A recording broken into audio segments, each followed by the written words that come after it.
వారు మళ్లీ దూకారు అంటూ ఆర్థిక ఇబ్బందులు భరించలేక ఇద్దరు పిల్లలతో కలిసి తల్లి కాలువలు దూకి ఆత్మహత్యకు యత్నించారు. అటుగా వెళ్తున్న ఒకరు తల్లి కుమారుని కాపాడి ఒడ్డుకు చేర్చారు. కుమార్తెను రక్షించేలోకి కుమారుడితో కలిసి తల్లి మళ్లీ కాలువలో దూకారు. ఈ ఘటన విజయనగరం జిల్లా వంగర మండలంలో చోటు చేసుకుంది అన్నటువంటి వార్తని ఇక్కడ హైలైట్ చేశారు.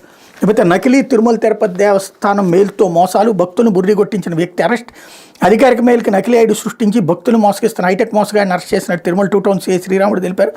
మంగళవారం వెల్లడించిన వివరాల ప్రకారం శ్రీ సత్యసాయి జిల్లా కొత్త చెరువుకు చెందిన బోయ పవన్ కళ్యాణ్ పాత నేరస్తుడు. ఇతడు తొలుత తన ఫోన్ నెంబర్లను ట్రూ కాలర్లో తిరుమల తిరుపతి దేవస్థానం జేఈఓ ఆఫీస్ తిరుమల అని కనిపించేలా నమోదు చేసుకున్నాడు. దీంతోపాటు తిరుమల తిరుపతి దేవస్థానం ఈవో జీమెయిల్ అడ్రస్ను పోలేలా నకిలీ జీమెయిల్ ఐడిని రూపొందించుకున్నాడు.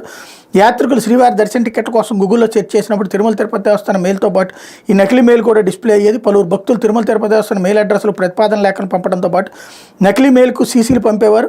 నిందితుడు ఆ భక్తులకు ఫోన్ చేసి తాను తిరుమల జేఈఓ కార్యాలయంలో పనిచేస్తున్నాను పరిచయం చేసుకునేవాడు. దర్శన టికెట్ ఏర్పాటు చేస్తాను, కొంత ఖర్చు అవుతుందని చెప్పి వారి నుంచి అకౌంట్లోకి నగదు వేయించుకునేవాడు. ఆపై నెంబర్ బ్లాక్ చేసేవాడు. ఇలా ఇప్పటి వరకు చాలామంది భక్తుల నుంచి 90,000 వరకు దోచుకున్నట్టు పోలీసులు గుర్తించారు. ఫిర్యాదుల ఆధారంగా నిందితుడిపై కేసు నమోదు చేసి అరెస్ట్ చేశారు. అనంతరం జ్యుడిషియల్ రిమాండ్కి తరలించారన్నటువంటి వార్తని హైలైట్ చేశారు. ఇకపోతే